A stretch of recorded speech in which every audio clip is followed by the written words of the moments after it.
The NCERT has launched new social science textbook for class 8 in line with the National Education Policy 2020 and National Curriculum Framework 2023. The brand new textbook highlighted the brutality of Mughal rulers and pointed out instances of religious intolerance during the Mughal rule.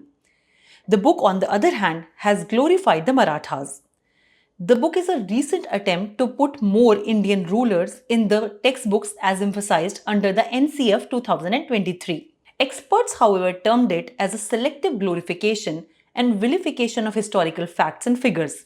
They also said that comparing Marathas' victories over Mughals as surgical strike is totally out of context.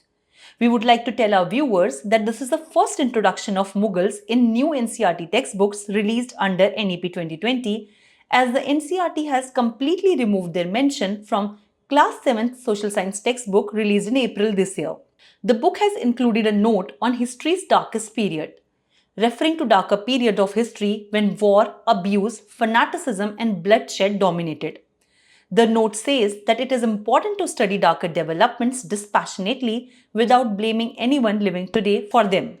The textbook title Exploring Society, India and Beyond described Babur as a brutal and ruthless conqueror who slaughtered entire populations of cities. The book also termed Akbar's reign as a blend of brutality and tolerance and also called Aurangzeb someone who destroyed temples and gurudwaras.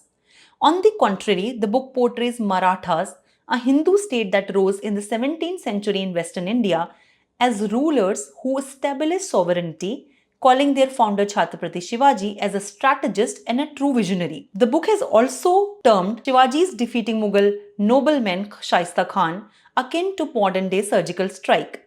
The book mentioned Delhi Sultanate as well, which was earlier removed from class 7th textbook.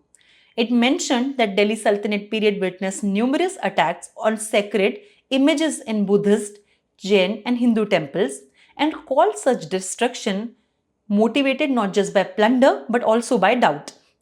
On the contrary, it said that during his retaliatory actions, Shivaji was always very careful not to attack religious places.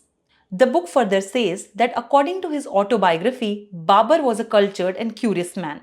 However, it states that he was also a brutal and ruthless conqueror who wiped out entire cities, enslaved women and children, and even took pride in building towers of skull of who he had defeated. The book said that even though Akbar became tolerant for other religions later on, non-Muslims were still in minority in his top government jobs. Experts are calling these changes in the textbook politically motivated and influenced by ideology. However, NCERT officials are calling it a balanced approach to history. Now, it is yet to be seen how the class 9th textbook, which will be released next year, will take this narrative forward. That's all from me for now. Keep watching The Print for more news updates.